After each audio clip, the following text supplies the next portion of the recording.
Apa sih varises itu?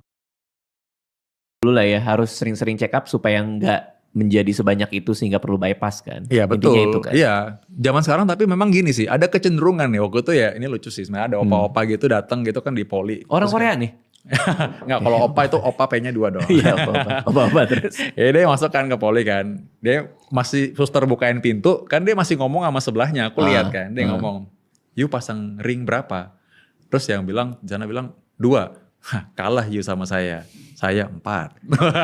Bangga ya. Ngadu mekanik. Iya. Kok ditanding-tandingin. Nah, waktu opanya masuk saya bilang dong, "Opa udah jadi itu dong, Lord of the Ring, Opa." Weh. Udah jadi Lord of the Ring. Mata gede itu dia tuh. Iya. Tapi artinya adalah orang udah mulai biasa gitu untuk banyak-banyakan ring apa gimana maksudnya? Kadang-kadang aku khawatir ada kecenderungan demikian. Mereka anggap enteng bahwa sekarang kan ada teknologi tinggal pasang aja, makan sembarangan, olahraga juga oke, nggak usah check up lah mumpung masih bisa gitu kan. Nah jadi maksudnya itu yang harusnya sebenarnya kita mesti luruskan ya persepsi itu, bahwa ring itu dipasang atau stand itu dipasang sebenarnya kalau misalkan memang kita perlu saving life. Atau memang udah terlanjur dan dia memang pengen berubah. Tapi intinya tadi benar ya, intinya harus berubah juga pola hidupnya. Ya bukan karena lah ini teknologi udah gampang sekarang. Iya.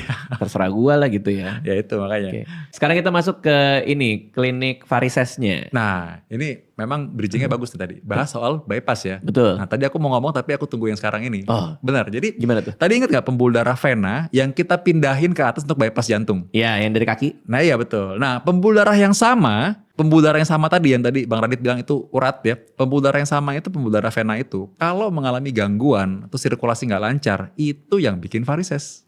Nah selama ini Nah. yang aku pikir ya, selama ini adalah varises itu kosmetik gitu. Artinya adalah ya udah emang kelihatannya jelek aja gitu. Tapi sebenarnya seberbahaya apa Nah, varises itu? jadi varises itu sebenarnya satu bagian aja dari penyakit itu. Penyakit lebih besarnya namanya adalah penyakit vena kronis. Apa Itu tuh? nama besarnya. Jadi penyakit vena kronis itu adalah penyakit yang mengenai pembuluh darah vena. Heeh. Tadi terutama di kaki. Nah ini kalau misalkan terjadi gangguan sirkulasi karena penyakit vena ini adalah aliran vena itu harusnya mengarah ke jantung. Oke. Jadi pembuluh darah vena kaki itu harusnya adalah pembuluh darah balik. Yang harusnya alirannya mengarah kembali ke jantung. Oke. Nah kalau misalkan sirkulasi terhambat gangguan, maka dia menimbulkan adanya bekuan darah, pembuluh darahnya jadi tinggi tekanannya, berkelok-kelok, nah muncullah urat-urat di kaki itu. Nah itu yang orang sebutnya sebagai varises. Oke. Berbahaya, seberbahaya apa? Kalau dalam kasus yang ekstrim bisa bikin bekuan darah, Heeh. nah bekuan darah itu bisa masuk juga ke jantung sebenarnya.